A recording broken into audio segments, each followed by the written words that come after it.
It's King Malisanga again on kid.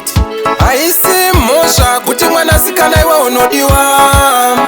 Ende aisi mosha kuti murudo inini ndakanyura.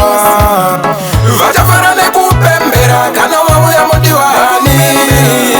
Mwana wewaera umba gara wasiva kuti iwe unodiwa.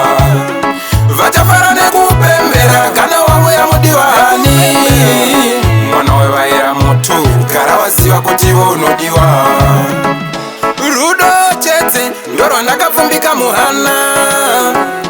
Kana kwete ana yangu yokudana. Uri mbavu yangu baby wangu ndiwe. Uri shove yangu baby wangu ndiwe.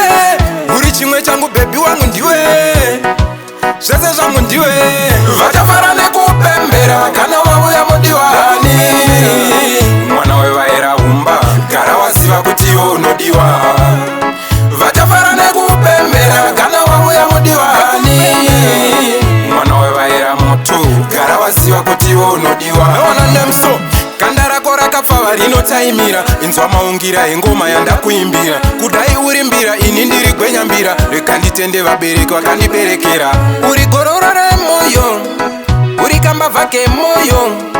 Kamo kangu koti kojo kanitsanangure zere mumoyo. Vachafarane kupembera kana wauya mudiwani. Mwana wewaera umba gara wasiva kuti iwe unodiwa. Vachafarane kupembera kana wauya mudiwani. Mwana wewaera moto gara wasiva kuti iwe unodiwa.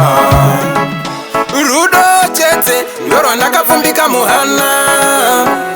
Kana kwete ana yangu yokudana. Uri mbavu yangu baby wangu ndiwe. Uri shove yangu baby wangu ndiwe. Uri chimwe changu baby wangu ndiwe. Zvese zvangu ndiwe. Vachafarane